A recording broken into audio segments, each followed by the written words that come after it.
Assalamualaikum warahmatullahi wabarakatuh. Apa kabar pemirsa PKTV dimanapun Anda berada? Di akhir minggu ini kita bertemu dalam program yang luar biasa yang coba kita hadirkan untuk Anda semua, yaitu program Bincang Parlemen. Ya, seperti nama acaranya Bincang Parlemen, maka kita akan menghadirkan satu persatu dari anggota legislatif kita yang tentunya kita undang sesuai dengan temanya masing-masing dari berbagai macam komisi, berbagai macam fraksi, termasuk para pimpinan dari Dewan Kota Bontang. Nah, tidak hanya itu, dalam program Bincang Parlemen kita juga dialog interaktif, baik pemirsa yang di rumah maupun yang ada di studio. Nah, kali ini kita menghadirkan teman-teman, mungkin di kamera juga sudah bisa dilihat, meskipun luar biasa yang hadir, yaitu dari mana? Paskibra Kota Bontang. Ya, tepuk tangan untuk kita semua. Ya, pemirsa PKTV, seperti yang tadi saya bilang bahwa Bincang Parlemen kali ini kita menghadirkan salah satu dewan yang sudah malang melintang di Kota Bontang. Kalau saya tunjukkan langsung fotonya mesti sudah mengenal. Pak Irfan, selamat malam. Selamat malam. Selamat datang di studio PKTV. Alhamdulillah. Ya, Pak Irfan sudah tidak perlu saya perkenalkan, mungkin Anda semua sudah kenal. Beliau dari salah satu partai yang kemarin mungkin sudah berkali-kali ya disebut-sebut sebagai salah satu yang layak memimpin Kota Bontang atau yang akan duduk kembali di dewan. Ya, kita doakanlah orang-orang yang memang dipilih oleh rakyat bisa memperjuangkan aspirasi rakyat. Nah, maka di program acara Bincang Parlemen ini kita ingin berbincang-bincang tentunya Pak Irfan, yaitu tentang apa yang di komisi Bapak ya, di fraksi Bapak, di komisi 1, yaitu tentang kita akan angkat tema tentang pendidikan dan tenaga kerjaan. Ya, pemirsa PKTV, tidak lepas antara pendidikan dan tenaga kerja itu selalu berhubungan. Pada saat kita bicara bagaimana kualitas pendidikan, maka kita akan mencoba menganalisa bagaimana akhirnya nanti dia akan terjun dalam dunia kerja. Maka pada saat di dunia pendidikan, kalau kita memaksimalkan dalam dunia pendidikan itu atau dalam kita belajar, maka kemungkinan besar akan mendapatkan sebuah pekerjaan yang baik. Tapi hal itu bisa jadi berbeda pandangan dengan teman-teman yang ada di studio PKTV. Nah, kita ingin tahu sekarang ke Pak Dewan dulu sebelum kita juga sharing ke teman-teman. Pak Dewan, bagaimana pandangan Pak Dewan di Komisi 1 atau mungkin di legislatif ya, terkait kita ini di Bontang ini kan kota industri. Ternyata pendidikan anak-anak di Bontang itu terkenal bahwa mereka bisa masuk di perguruan tinggi negeri pada umumnya di Indonesia, dan indeks pendidikan anak-anak Bontang pun juga tinggi ya. Nah, menurut Pak Dewan sebagai legislatif atau mewakili masyarakat, sebenarnya kondisi pendidikan kita di Bontang itu seperti apa? Apalagi kita ini hidup di lingkungan industri. Nah, silakan Pak Dewan, mungkin bisa ngasih prolog dulu. Baik, makasih Mas Teguh.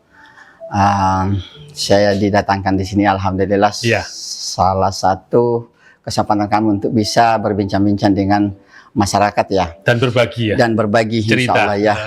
Ada beberapa cerita, apalagi kita tahu bahwa Bontang ini adalah miniaturnya Indonesia. Miniatur Indonesia. Ya.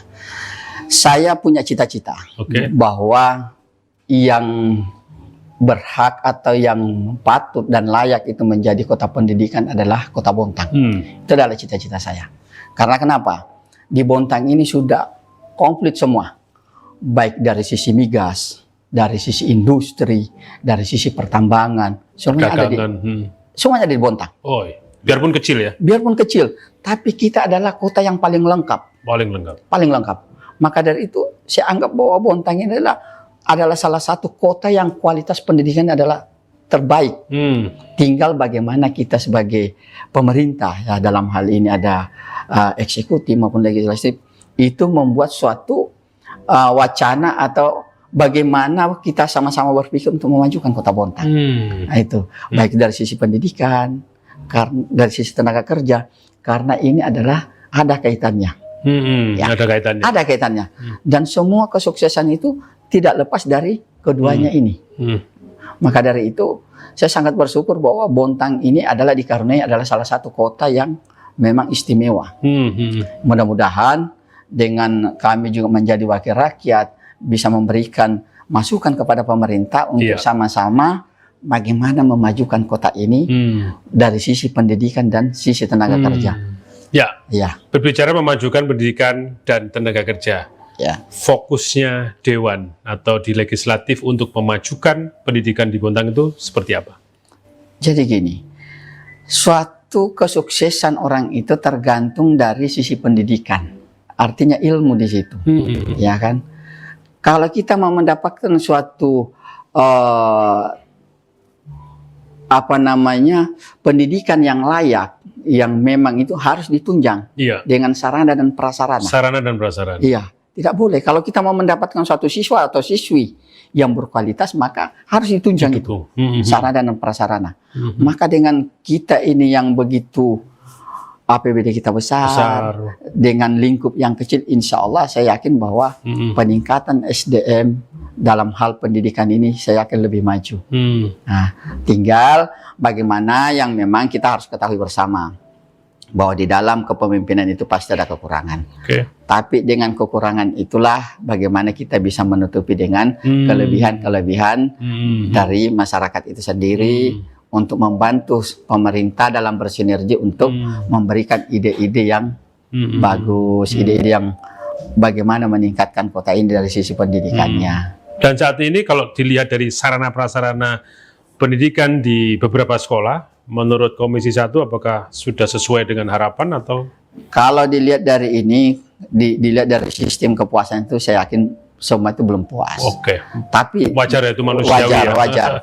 Akan tetapi pemerintah dalam hal ini juga legislatif juga berjuang bagaimana memperbaiki yang mungkin kita tahu bersama bahwa pendidikan kita itu masih banyak yang sarananya mungkin belum ini masih minim lah ya, perlu ditingkatkan. Tapi pemerintah juga tidak tinggal diam. Kita juga di DPRD juga selalu mengingatkan pemerintah bagaimana pentingnya sarana dan prasarana itu, karena disitulah kunci untuk meningkatkan kualitas pendidikan kita. Itu yang menjadi penekanan kita sebagai wakil rakyat. Salah satu fungsi legislatif adalah mengusulkan atau membuat sebuah anggaran. Budgeting. Kira-kira untuk pendidikan, apakah sesuai harapan dari Komisi 1? Ya, alhamdulillah di satu sisi kami mitra dengan pendidikan ya Komisi 1. Di satu sisi juga saya ada di Badan Anggaran. Oh, di Banggar. Iya, di Banggar. Dan alhamdulillah luar biasa. Perjuangannya juga. Iya, luar biasa ini pendidikan kita dengan anggaran yang besar, karena jelas ada mandatorinya bahwa pendidikan sekian persen, kesehatan sekian persen, dan itu sudah melebihi, kalau saya tidak salah kemarin itu pendidikan saja itu kurang lebih sekitar 23%. Itu melebihi dari mandatori yang 10%. Mandatorinya berapa? 10%. Ya, dari total APBD. Jadi sudah melebihi sebenarnya. Melebihi. Artinya di sinilah dengan adanya anggaran itu saya yakin bahwa pemerintah itu harus memang harus sudah semua sarana dan prasarana, termasuk adalah tenaga pendidik juga masuk di dalamnya situ untuk mendapatkan kualitas.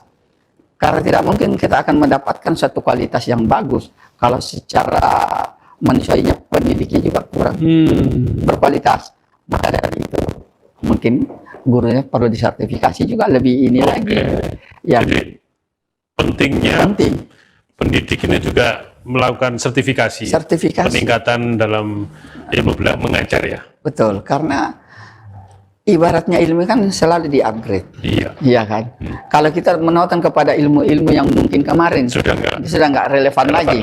Karena dengan zaman teknologi ya kan, guru juga selalu harus kreatif lagi dalam mengikuti teknologi yang sekarang ini. Saking besarnya anggaran sampai seragam pun kadang juga gratis di sini ya. Ya, alhamdulillah. Artinya itulah kepedulian pemerintah terhadap masyarakatnya ya. Saya berharap juga siapapun yang memimpin, mudah-mudahan ini tetap dipertahankan. Kalau bisa ditingkatkan kembali. Iya. Ya, di sini ada teman-teman dari Purna Paskibra, sebenarnya masih aktif sekolah ya, makanya mereka ini sangat cocok bisa berdiskusi dengan kita karena juga masih belajar. Kira-kira saya ingin tahu deh dari salah satu, mungkin Mas siapa namanya? Pakai mic Mas. Ya. Mas Jonathan, dari jawaban Pak Dewan tadi, Pak Irfan, dikatakan bahwa paling penting dalam meningkatkan pendidikan juga meningkatkan sarana prasarana, ya kan? Tentunya ini bisa jadi sudah kalian rasakan. Nah, kira-kira menurut secara umum, kalau kamu sekolah di mana? Saya sekolah di SMK 1 Bontang. SMK 1 Bontang.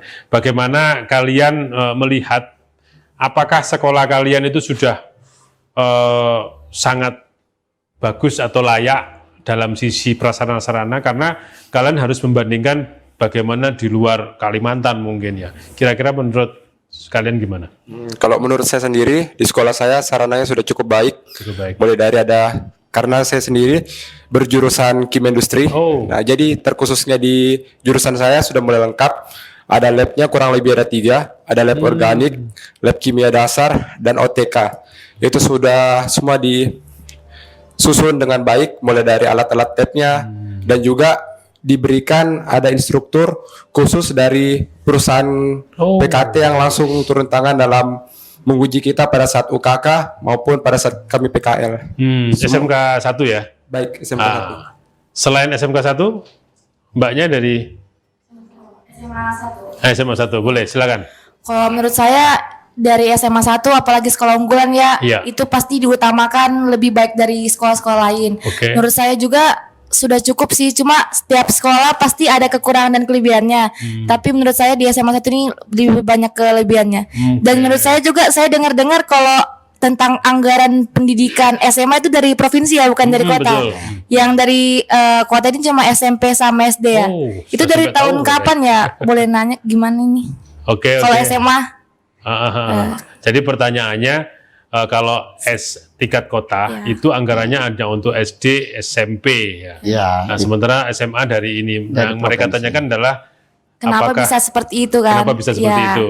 Dan dari kapan? Oke, Mbak siapa namanya? Desti Auranisa. Mbak Desti. Ya, yang lain nanti kita kembalikan ke Pak Dewan. Mereka apresiasi terhadap sekolahnya yang ternyata apa yang dikatakan Pak Dewan tadi benar. Di sekolah sudah sangat luar biasa fasilitas atau sarananya dan mereka nikmati ya. SMK 1, SMA 1 juga demikian. Ternyata itu adalah salah satu menunjang peningkatan pendidikan. Terus pertanyaannya yang tadi tuh Pak Dewan, mereka melihat bahwa anggarannya provinsi mulai kapan dan seperti apa itu ya. Oke, silakan Pak Dewan. Baik, itu gini, bahwa memang secara aturan pendidikan atau Kementerian Pendidikan itu sudah mengatur ya bahwa SMP ke bawah. Iya, sudah diatur itu ya. Sudah diatur bahwa itu anggaran kota. Anggaran APBD kota. SLTA ke atas artinya universitas perguruan itu tinggi juga adalah perguruan tinggi adalah provinsi. Tapi terlepas dari itu, karena itu adalah memang kementerian yang mengatur itu ya, dan beberapa tahun yang lalu. Tapi kita sebagai wakil rakyat, saya sebagai wakil rakyat juga tidak harus berpikir bahwa itu bukan urusan kami, tidak. Walaupun itu adalah aturan yang mengatur tentang bahwa SLTA itu adalah mitra daripada provinsi atau Anda daripada provinsi itu, kita juga dituntut tanggung jawab. Karena kenapa? Karena ini adalah warga Kota Bontang, ya, warga Kota Bontang. Jadi pun kalau ada keluhannya, maka kami sebagai wakil rakyat termasuk adalah eksekutif juga memperhatikan itu, memberikan masukan kepada provinsi. Ada itu ya? Ada, melalui juga kita namanya jalur-jalur DPRD. Di sana kan ada DPRD provinsi. Mungkin melalui dinas pendidikan, kita juga punya dinas pendidikan. Maka itulah yang berkoordinasi ke provinsi bahwa kebutuhan di masyarakat kami ini yang seperti ini. Kira-kira apa solusinya? Itu yang menjadi pokok permasalahan yang kita harus hadapin. Ya jujur, kami selaku DPRD ini tidak bisa ngapa-ngapa. Dalam artinya terbatas kewenangan. Iya, terbatas kewenangan. Tapi bukan karena dibatasinya kewenangan itu lantas saya berhenti sampai di situ. Tapi kita juga tetap giat, ya, selalu berkoordinasi bahwa DPRD provinsi tolong perjuangkan kita ini seperti ini. Adik-adik kita di Bontang ini kurang ini, butuh ini. Nah, itu yang harus kita cermati walaupun memang hanya sekedar memberikan informasi. Tapi kita juga butuh sejauh mana tanggung jawab karena memang ini adalah mitra daripada provinsi harus bertanggung jawab terhadap mitranya. Nah, itu. Tapi segi positifnya sebenarnya anggaran untuk SD dan SMP semakin besar. Semakin besar. Karena ini sudah diambil alih oleh provinsi kan gitu ya sebenarnya kalau kita ambil manfaatnya ya. Ya. Oke. Pak Dewan, ini kembali lagi ke diskusi kita tentang masalah pendidikan dan ketenagakerjaan Kota Bontang. Ada sekolah sekarang yang SD itu ada yang masuk pagi sampai sore, ya kan? Ada yang siang sampai sore gitu ya. Ini kalau menurut Pak Dewan efektif nggak pemerintah berlakukan seperti ini? Ya, kalau yang pertama adalah dari pagi sampai sore artinya full day ya. Ya, full day itu saya anggap bahwa yang saya lihat di negara-negara maju memang seperti itu. Seperti itu ya. Karena kenapa? Di saat hari libur Sabtu Minggu itu memang difokuskan adalah istirahat, untuk berlibur bermain bersama keluarga. Nah, itu sehingga dia tidak betul-betul memikirkan besok saya harus sekolah lagi besok. Karena di saat kita dari Senin sampai Sabtu itu memakan waktu hanya 1 hari saja. Sehingga anak itu bisa jenuh. Karena setiap hari yang dia lihat itu. Yang setiap hari yang memang dituntut untuk bagaimana dia paham terhadap apa yang diberikan materi itu. Iya. Sehingga kadang dia pusing, kadang dia stres. Maka kebijakan pemerintah mengambil full day itu saya anggap bahwa itu sangat efektif. Efektif. Karena biar siang pun juga tidak ini gitu kan. Karena kan ada jam-jam tertentu dia istirahat. Ya kan, mungkin namanya full day itu biasanya masuk umpamanya jam 7, biasanya jam setengah 10 atau jam 10 itu ada istirahat beberapa menit. Nanti di saat siang juga ada istirahatnya, sore juga ada istirahatnya. Artinya itulah yang dipakai untuk merefresh kembali atau ini dia punya meriset lah ya, kalau meriset kembali dia mulai dari fisiknya, ya kan, dari pikirannya. Iya. Jadi otak kanan otak kiri seimbang. Nah, gitu. Tapi ada waktu antara 2 hari itulah yang dia pakai untuk bersenang-senang, apalagi di usia dini. Saya anggap bahwa usia dini itu kan yang ada di pikirannya bagaimana dia main. Nah, gitu. Yang berkaitan dengan main-main ini, sekarang ini kan kita beda dengan kita dulu ya. Mereka dilahirkan langsung ada handphone. Kalau kita dulu itu boro-boro handphone gitu kan, ya ketemu sawah, hutan kan gitu ya. Nah, sekarang ini anak-anak ini sudah mulai bergantung ya terhadap handphone. Kira-kira menurut Pak Dewan bagaimana memanfaatkan handphone untuk memperlancar pendidikan gitu? Iya. Tergantung dari kita yang memegang. Ibaratnya handphone ini adalah bisa bermanfaat, bisa mencelakakan. Tergantung dari sisi yang memegangnya. Mau dikemanakan handphone ini. Selama handphone itu dipakai komunikasi, dipakai untuk menuntut ilmu, berarti positif. Tapi kalau handphone ini juga dipakai untuk yang lain, kurang pengawasan terhadap orang tua, maka bisa mencelakakan anak itu sendiri. Apalagi dengan situs-situs yang memang kita ini, karena dengan canggihnya teknologi itu kadang anak-anak itu juga tidak membuka tapi ada iklannya. Itu yang kadang tidak mendidik lah ya. Iya, tidak mendidik. Maka inilah peranan orang tua itu di saat memberikan gadget atau ini handphone terhadap anaknya, maka memberikan pemahaman bahwa kalau ada yang begini jangan dilihat, kalau ada yang ini tidak usah dibuka. Nah, karena namanya anak itu selalu kepingin tahu. Nah, itulah fungsinya bahwa kita selaku orang tua juga di saat memberikan pekerjaan kepada anak harus diawasin di situ saat buka-buka materi. Kalau cuman sekedar WA saja, insya Allah saya anggap bahwa itu tidak ada aman. Nah, yang kita ini kan adalah masuk ke dalam situs-situs kayak YouTube dan lain-lain, kan gitu. Tentunya yang negatif. Yang negatif. Nah, makanya sah-sah saja kalau anak itu juga diberikan, tapi ada batasan. Dan diawasi lah ya. Dan diawasin. Dan jangan juga kan kebanyakan kalau sudah kecanduan, malah bukannya dia belajar, tapi dia ingatnya itu handphonenya di Padahal rumah. Itu bisa menunjang belajar sebenarnya. Sangat itu. Dibanding zaman saya dulu juga kan, kalau mencari sesuatu harus ke perpustakaan. Cari dari buku ya? Iya, cari buku, cari referensi. Sekarang enak, tinggal buka Google-nya, tinggal ngomong, kalau nggak bisa tulis, ngomong bisa keluar. muncul. Nah, gitu. Luar biasa. Saya lempar nih ke anak-anak Mas Gibra, mungkin dari sini dulu, dari sana. Pegang mic-nya. Dengan Mbak siapa? Pika. Mbak Pika dari SMA mana? SMA 1. Ya.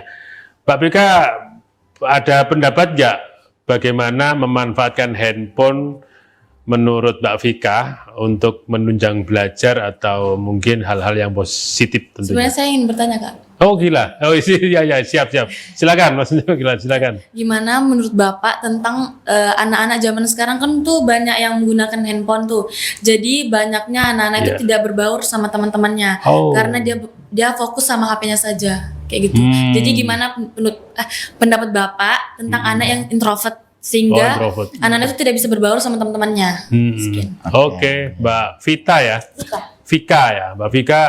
Melihat teman-temannya itu sekarang kalaupun main handphone itu membatasi sosialisasi ya kalau gitu ya. Kalau kita dulu kan bingung nyari teman ya, kalau nggak ada teman kayak menyendiri. Malah sekarang berbalik, malah mencari malah sendiri. Gimana Pak Dewan? Ya, makasih Mbak Pika. Bahwa gini, sekarang itu perbedaannya kita dekat tapi rasanya jauh. Kalau dulu kita jauh tapi rasanya dekat. Nah, itu yang membedakan. Nah, memang coba kita lihat bahwa kalau kita melihat di masyarakat, bukan saja masyarakat yang kelas atas ya, mulai yang bisa beli handphone itu yang Android, itu akan berubah drastis. Yang tadinya selalu ngobrol, karena dengan sibuknya dengan HP masing-masing, biarpun berdekatan. Iya, biarpun berdekatan akhirnya terasa jauh. Tidak ada komunikasi, kadang antara saudaranya dengan saudaranya, antara orang tuanya dengan anaknya, itu kadang ini. Memang itu juga yang harus kita memberikan suatu ini ya kepada orang tua, terutama di sekolah ya, bahwa semua itu kan memang kita butuhkan adalah elektronik. Akan tetapi teknologi itu juga harus diimbangi. Ya, karena kebanyakan orang-orang yang tua kita ini banyak lebih tidak paham. Justru banyak yang bertanya kepada anaknya ya, sehingga ya mohon diakali sama anaknya. Aku ini lagi belajar, Mak. Aku lagi belajar, Pak. Padahal dia lagi entah itu apa yang dia ini, WA-an kah atau ngegame atau ini. Nah, itulah yang menjadi ini karena kurang pahamnya orang tua. Iya. Kadang-kadang malas saja orang tua mau kadang nggak sanggup sudah. Nggak sanggup, iya. Kadang dia sendiri aja kalau pegang handphone malah dikasih kepada anaknya. Nah, ini yang jadi memang menjadi permasalahan. Tapi permasalahan itu bisa kita redam bila mana memang kita yang mengontrol elektronik, bukan kita yang dikontrol. Memanfaatkan tenaga teknologi itu. Jadi kita bukan kita yang dimanfaatkan. Yang sangat menguntungkan. Iya. Itulah yang menjadi memang PR besar bagi orang-orang tua kita. Yang mungkin ada kita juga sekarang enak ngomong karena belum pernah merasakan nanti tapi menjadi orang tua. Menjadi orang tua. Kalau sudah orang tua ada lagi tantangan mereka. Tantangan mereka dan bahkan anaknya. Dia lebih ini lagi lebih canggih lagi beberapa tahun ke depan. Nah, itu yang menjadi ini.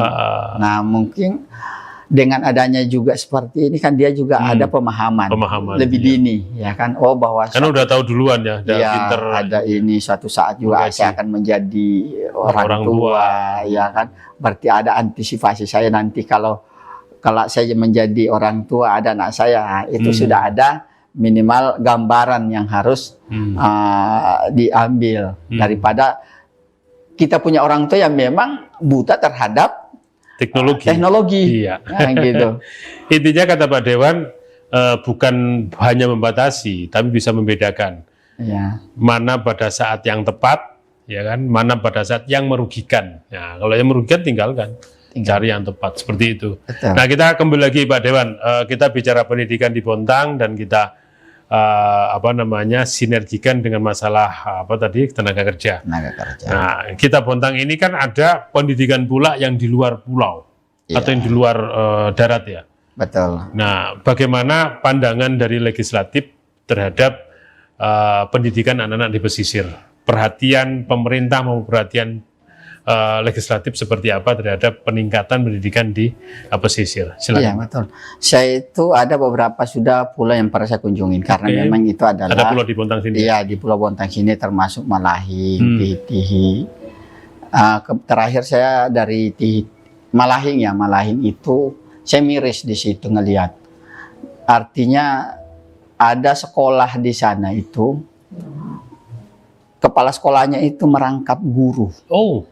Jadi kepala sekolah juga hari-hari ngajar? Hari-hari ngajar. Jadi dari kelas 1 sampai kelas 5. Nanti kalau dia kelas 6 baru pindah ke... itu tingkat SD ya? Iya, tingkat SD. Karena memang tidak ini. Dan saya lihat bahwa saya berbincang-bincang dengan kepala sekolahnya. Saya sempat merasa miris bagaimana kita bisa mendapatkan mutu atau kualitas siswa-siswi kita kalau tidak ditunjang dengan sarana dan prasarana yang bagus yang saya sampaikan tadi itu. Sehingga kadang dia punya siswa-siswi itu ada yang satu kelas hanya 3, hanya ini. Tapi saya salut. Saya salut bahwa masih ada yang peduli terhadap pendidikan. Iya kan? Akan tetapi kita juga harus pahami bahwa bagaimana kita selaku pemerintah juga memperhatikan di sana, baik itu dari tenaga pengajarnya, ya kan? Karena di sana itu belum ada yang PNS. Oh, belum. Iya. Rata-rata masih. Iya, dia memang ada SD di sana itu swasta. Jadi yang swasta ya? Ya, swasta.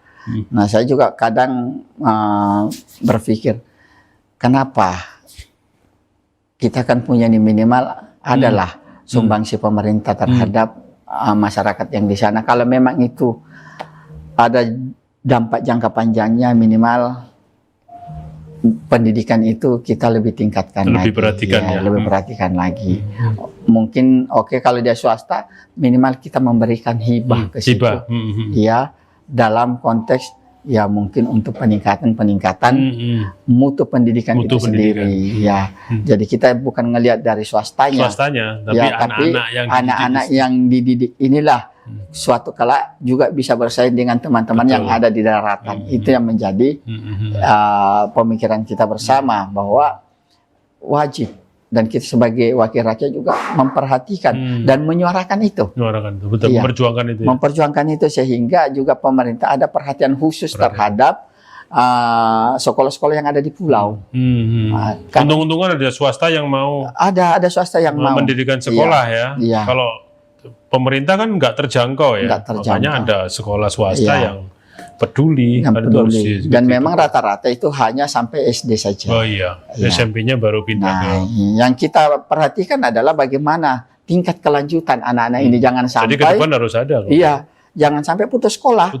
Iya. Jadi kita jangan melihat, wah sudah orang tuanya sebagai nelayan, anaknya juga pun ikut.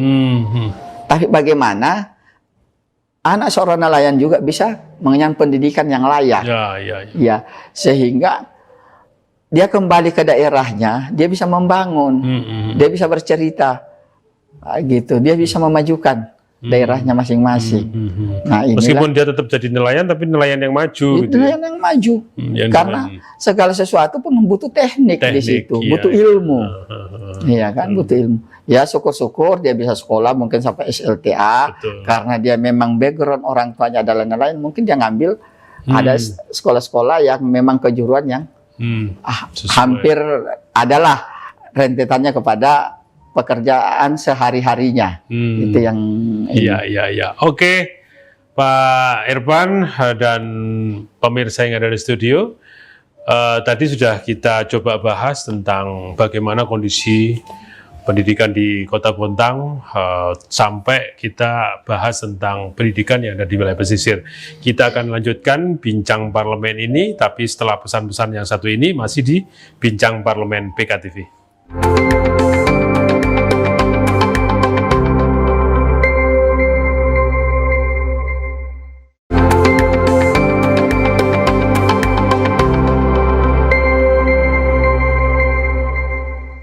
Baik pemirsa PKTV, kita masih dijumpa lagi di bincang parlemen. Ya, tadi kita sudah banyak membahas tentang kondisi pendidikan di Kota Bontang. Ternyata yang paling utama atau sekarang menjadi prioritas adalah bagaimana mempersiapkan atau meningkatkan sarana-prasarana yang ada di sekolah masing-masing, sehingga menurut adik-adik juga tadi adalah itu sangat membantu dalam meningkatkan kualitas pendidikan di kota ini. Nah, tadi juga kita singgung terkait bagaimana melihat pendidikan yang ada di pesisir, karena mau tidak mau kita berdekatan ya, ada sekolah-sekolah yang ada di pesisir yang memang harus mendapat perhatian lebih. Meskipun negeri tidak bisa menjangkau, untungnya ada swasta yang secara tidak langsung itu sudah membantu meningkatkan pendidikan di wilayah pesisir. Nah, saya kembalikan lagi, Pak Irfan, ada pendidikan non formal yang juga banyak di Kota Bontang. Selain pendidikan formal, ada LPK yang tentunya LPK itu juga sangat ditunggu oleh masyarakat yang tidak mengenyam pendidikan di formal. Nah, ini menurut Pak Irfan, pentingkah LPK itu di masa sekarang, dan apakah LPK itu bisa meningkatkan dalam mempersiapkan di dunia kerja nanti? Silakan Pak Irfan. Ya, kalau ditanya pentingkah, saya anggap bahwa itu sangat penting. Oke, kenapa alasannya? Karena dasar daripada mendapatkan suatu pekerjaan itu adalah minimal ilmu ya di situ ya, ilmu keterampilan dalam hal ini, tergantung sesuai dengan keterampilan yang mana yang kita ambil ya. Contoh, karena kita ini adalah berbasis industri dan migas, maka minimal yang bersentuhan dengan yang kesesuaian antara apa yang kira-kira dibutuhkan ya, karena kita dikelilingi oleh beberapa perusahaan-perusahaan besar yang notabene-nya adalah skala internasional. Ya, dari sisi industri ada Pupuk Altim, dari migas ada PT Bada, dan dari sisi batu bara itu ada Indominco. Artinya disinilah kita diberikan peluang ya, adik-adik kita ini bisa mendapatkan suatu pelatihan melalui jalur LPK itu tadi. Nah, kita harus juga cermat melihat pelatihan-pelatihan apa saja saya ambil sehingga saya bisa memudahkan untuk mendapatkan suatu pekerjaan. Nah, kalau terkait dengan itu, kita berpikir lagi mau kemana saya. Harus pinter-pinter ini harus pintar melihat peluang. Melihat peluang. Ya, melihat peluang. Apakah saya ini basic saya mau jadi operator, berarti lari ke pertambangan. Ya kan, secara ini. Oh, saya mau jadi operation untuk di migas, berarti memang basicnya larinya ke sana. Nah, itu yang menjadi kadang ya menjadi permasalahan, apalagi kita sudah di backup oleh Undang-Undang Tenaga Kerja yang ada di Bontang, bahwa Undang-Undang Nomor 10 Tahun 2018 itu mengatakan bahwa tenaga kerja lokal itu 75%. 75%. Itu sesuai dengan perda lokal ya? Perda lokal, artinya kita sudah di backup oleh aturan, artinya tinggal jangan juga kita berkata bahwa sudah ada backup aturan lantas kita tidak meningkatkan SDM itu tadi melalui jalur-jalur ini. Nah, karena perusahaan juga butuh bukan berarti butuh orangnya, tapi di satu sisi ada orangnya, ada kualitas di situ, sehingga sama-sama bisa bersinergi bagaimana membesarkan perusahaan ini di saat saya menerima. Tidak perlu saya harus mendatangkan orang-orang luar kalau ada orang-orang lokal yang mampu sesuai dengan keinginan dan kemauan perusahaan itu sendiri. Iya. Kadang-kadang dilema ya. Kalau kita tidak siap atau dengan pendidikan yang sesuai, maka siap-siap kita akan berhadapan dengan warga luar yang betul. Kira-kira gimana Pak Dewan, pandangan Pak Dewan terhadap tantangan tenaga lokal atau anak-anak lokal dengan persaingan yang dari luar? Bagaimana kita menghadapi itu? Saya anggap bahwa itu tidak menjadi masalah selama memang kita peduli terhadap saudara-saudara kita yang memang membutuhkan pendidikan, baik itu pendidikan pelatihan, ya, tapi dalam arti pelatihan itu adalah pelatihan dasar, ya. Karena tidak mungkin yang baru-baru tamat ada dari kita ini adalah menjadi tenaga ahli, tidak, tapi harus melalui tahapan-tahapan. Mungkin karena dia sudah basic dari SMK, minimal ada suatu ilmu di situ. Ilmu khusus lagi, ilmu khusus, pelatihan ya. Maka dia mengambil suatu pelatihan lagi untuk memantapkan ilmu-ilmu dasar dari sekolahan melalui jalur LPK itu, yang tadinya mungkin belum paham waktu dia mengenyam pendidikan di sekolah, SMK, masuk ke dalam pelatihan, maka di situ baru dia paham. Kemarin ternyata ini yang diterangkan. Karena apa? Karena mungkin di waktu mengenyam pendidikan itu masih belum ada keseriusan. Tapi setelah dia tamat baru dia sadar, wah ternyata saya butuh kerja. Tapi sampai saat ini saya belum ada kesiapan. Tapi secara administrasi dia sudah lolos karena minimal pendidikan itu SMK umpamanya. Yang dibutuhkan berarti dasar administrasinya sudah ada. Tinggal bagaimana ditunjang dengan pelatihan itu tadi, gitu. Untuk meningkatkan, paling tidak kalau di sekolah itu belum full gitu ya, ikut pelatihan agar mereka ada penambahan ilmu untuk ke jenjang kerja. Nah sekarang saya kembalikan nih ke anak-anak ini, ke adik-adik. Ada yang tanyakan nggak tentang bagaimana kita harus menghadapi tenaga-tenaga dari luar? Kalau kita ini kan di Bontang nih ya, tentunya kita harus siap meningkatkan diri kita untuk bersaing ya. Bagaimana menurut kalian? Ada pertanyaan nggak terkait itu? Siapa? Mas Tangan tadi sudah? Belum. Oh belum. Mau tanyakan? Mas siapa namanya? Dengan Mas Raffi. Mas Raffi. SMA, SMK? Atau SMK Negeri 1. Oh SMK Negeri 1. Pas ini SMK ya? Pas. Gimana? Mas Raffi? Jurusannya apa? Jurusannya apa? Teknik pemesinan, Pak. Permesinan ya. Cocok aja sebenarnya ya, banyak mesin-mesin di sini ya. Banyak. Mas Raffi, di sekolah atau dalam aktivitas di sekolah, bagaimana kira-kira Mas Raffi punya pemikiran ya diri pribadi untuk menghadapi tenaga-tenaga dari luar? Apa yang mesti harus disiapkan oleh Mas Raffi dan teman-temannya? Ya, menurut saya yang disiapkan itu adalah materi tentang ilmu pengetahuan. Misalkan kayak kita harus ilmu pelajaran belajar yang baik lah paling tidak ya. Harus lebih lah dari lebih giat. Iya. Nilainya itu harus lebih ditingkatkan lagi lah. Jangan kalah sama orang-orang yang dari luar kota. Biar bisa bersaing secara sehat lah. Bagus juga ya. Memang mereka pun sudah berpikir seperti itu, Pak Dewan. Karena gini, Mas Teguh, bahwa adik-adik kita ini saya yakin bahwa secara teori dia sudah sedikit memahami ya, bahwa di dalam pekerjaan kami ini nanti, kalau saya ini biasanya kan kayak permesinan itu kan ada beberapa pelatihan-pelatihan yang ada di dalamnya. Di sekolah ya? Ya, di sekolah. Contoh mungkin masuk dalam mesin itu ada pengelasan di situ ya. Nah, itu adalah salah satu keterampilan khusus. Jadi memang semua yang namanya mesin itu kita lihat mesin apa.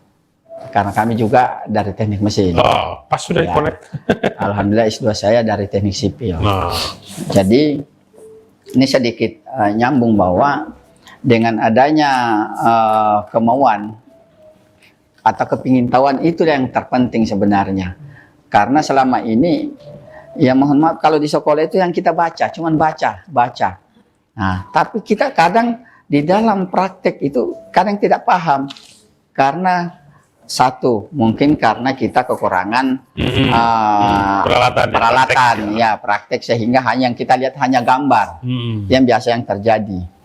Nah dengan adanya gitu silahkan karena kita juga di mana-mana namanya perusahaan itu baik itu industri pertambangan maupun ini ya contoh tadi keterampilan pengelasan ya artinya mekanik juga pun begitu semua pasti ada mesin di sana ada mesin pabrik di pertambangan ada mesin kendaraan macam-macam tergantung jurusan yang ini tinggal ditambahi lagi dengan LPK sehingga sertifikasinya sertifikasinya jelas dan diakui.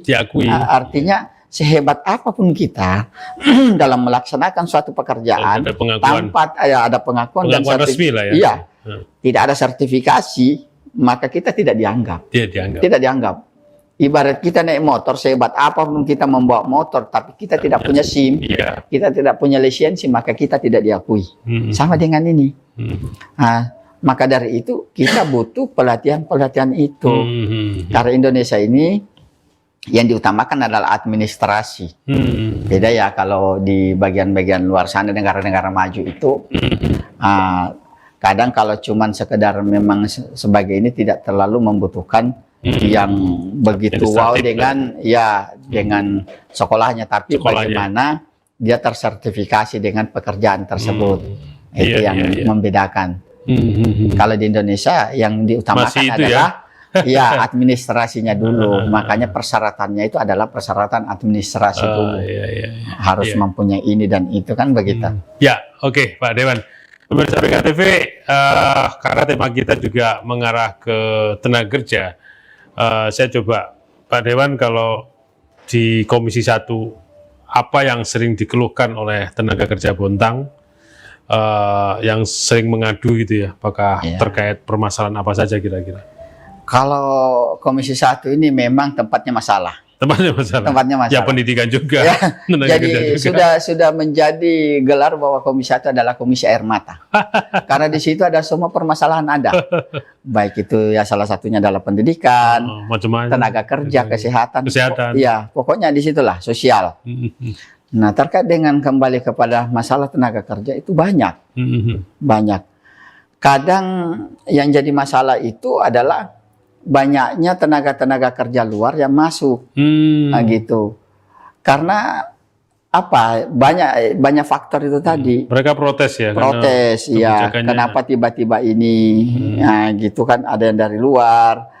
Tiba-tiba apalagi kalau kita shutdown atau TA itu kan biasanya ini karena itu kan waktunya pendek. Jadi harus itu mereka protes. Iya, kadang dia protes kenapa kita tidak di ini. Nah, itu sebenarnya sih bukan menjadi permasalahan besar. Karena kita sudah diatur karena sering ya. Karena ada aturan sebenarnya. Sudah ada aturan, tinggal bagaimana kita taat terhadap aturan itu. Saya anggap orang-orang Bontang ini adalah orang-orang yang hebat. Orang-orang yang hebat. Karena kenapa? Belum tentu daerah lain seperti ini. Enggak ada. Dan tidak ada yang selengkap dengan Kota Bontang. Tidak ada yang selengkap itu. Karena kenapa? Saya kembali kepada diri saya bahwa mencari tenaga kerja di Bontang itu sangat luar biasa. Apalagi di bidang teknik. Mau cari apa saja. Ada. Nah, tinggal bagaimana orang-orang ini juga kadang kelemahannya adalah satu sertifikasi itu ya. Kadang sertifikasi itu ada batasan. Ada batasan tanggal dan tahun sehingga di saat mati dia punya sertifikasi kadang kan secara perpanjangan itu susah.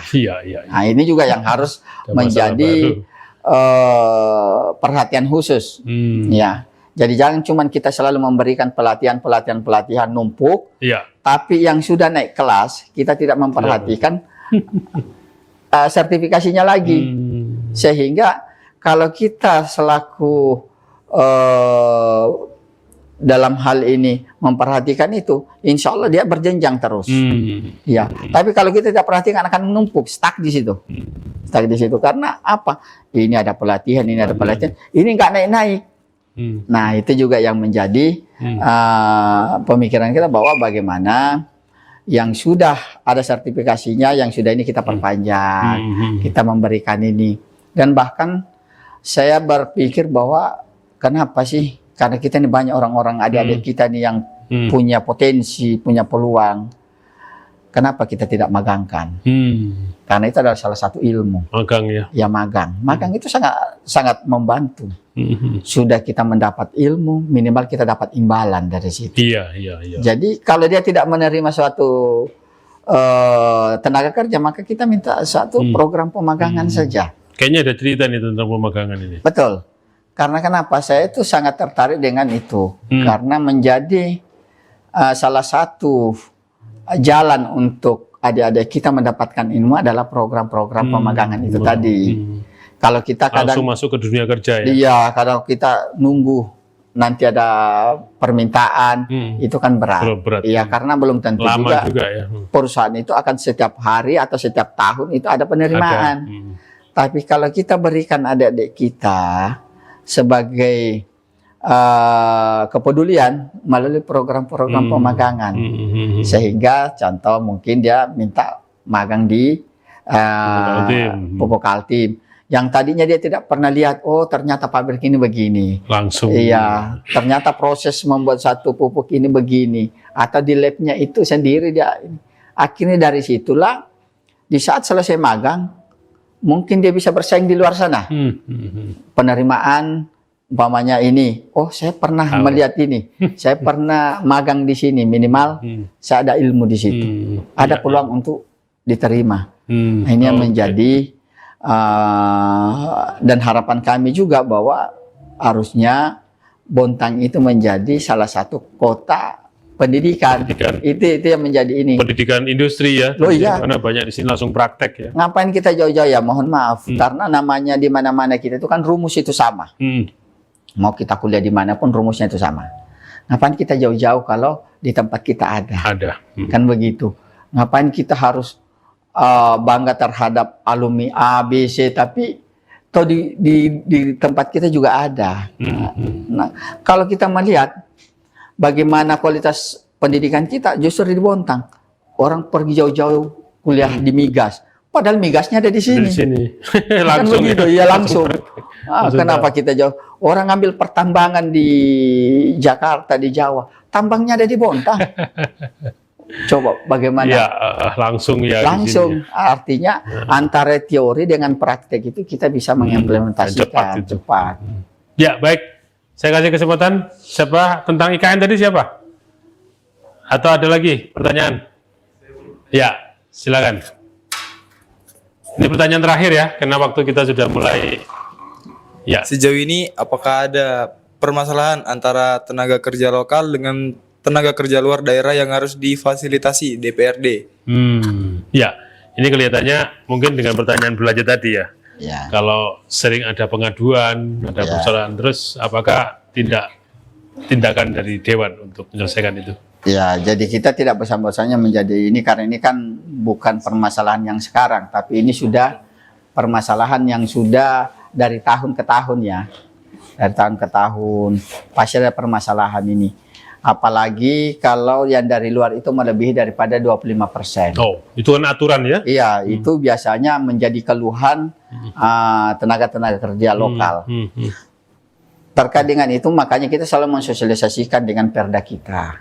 Bahwa semua perusahaan yang ada di Bontang, baik yang juga mau masuk ke kota Bontang, kita harus mensosialisasikan perda itu sendiri. Bahwa di Bontang itu ada perdanya, ya. Jadi silahkan, kita tidak melarang Bapak masuk di kota Bontang berinvest, itu kita welcome saja. Akan tetapi harus mengikuti aturan-aturan yang ada. Harus 75%. Ya, harus 75%. Tenaganya harus dari lokal. Kecuali kalau memang dari 75% itu tidak ada, ya memang tenaga khusus baru bisa boleh silakan. Karena namanya proyek itu bukan ilmu coba-coba kan. Karena dia ditarget dengan waktu, ditarget dengan biaya, macam-macam. Maka dari itu saya anggap bahwa permasalahan itu permasalahan yang biasa saja, dan alhamdulillah biasanya cepat ada solusi. Jadi selama dari luar itu ada, justru kalau ada yang kerjaan-kerjaan spesial justru lebih bagus. datang ke sini, naruh ilmunya supaya bisa diciplak oleh orang-orang Bontang sehingga nanti ke depan ada proyek tidak perlu datangkan lagi. Itu yang harus belajar. Harus belajar. Mereka. Dan kita juga harus orang-orang Bontang juga ya kalau memang kita tidak paham, ya seharusnya juga kita lebih rajin juga belajar.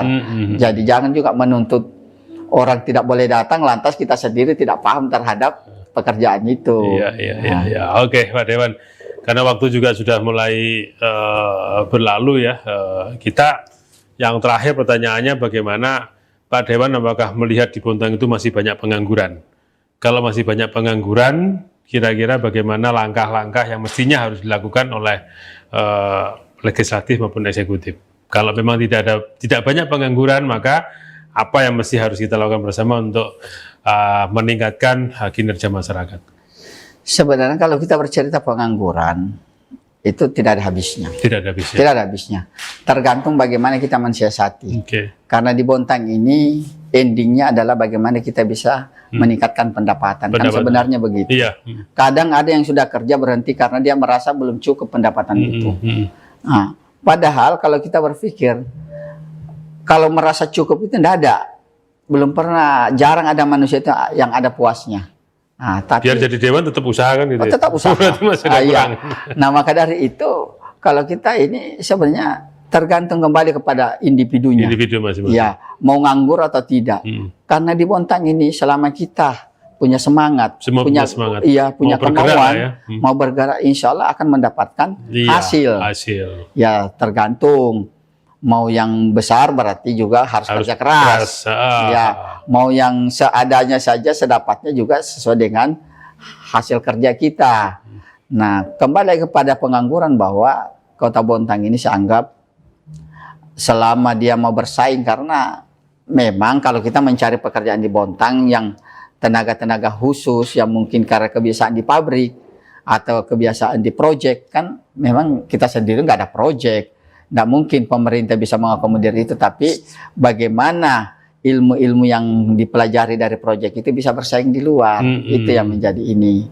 Jadi saya anggap bahwa mungkin kalau dia menganggur di Bontang, tapi insya Allah dia bisa mendapatkan pekerjaan di luar berdasarkan keterampilan itu tadi. Iya. Oke, terima kasih Pak Dewan atas diskusi kita pada malam hari ini. Kita bahas tentang pendidikan dan tenaga kerja, berarti udah banyak kita diskusi dan dapat banyak manfaat ya. Tadi adik juga terima kasih atas kehadiran BKTV. Lain kali kita akan kumpul-kumpul lagi dengan tema yang berbeda ya. Oke, pemirsa BKTV, demikian bincang parlemen kita pada malam hari ini. Banyak hal yang bisa kita gali dari Pak Irfan, salah satu Dewan Kota Bontang, dan tentunya Anda yang pemirsa yang ada di rumah juga bisa mengambil inspirasi terhadap beliau, dan tentunya persoalan-persoalan yang ada di masyarakat sudah beliau perjuangkan seperti yang tadi disampaikan. Nah, kita akan berjumpa di bincang parlemen tentunya dengan tema dan narasumber yang lain, dengan tentunya kita akan coba mencari solusi tentang persoalan di Kota Bontang. Saya Teguh Suharjono mewakili seluruh kerabat kerja pamit undur diri. Terima kasih, dan acara ini berkat kerjasama antara BKTV dan disponsori penuh oleh Legislatif atau DPRD Kota Bontang. Terima kasih atas waktu Anda, dan akhir kata, Assalamualaikum warahmatullahi wabarakatuh. Selamat malam, BKTV, Gereja Benih.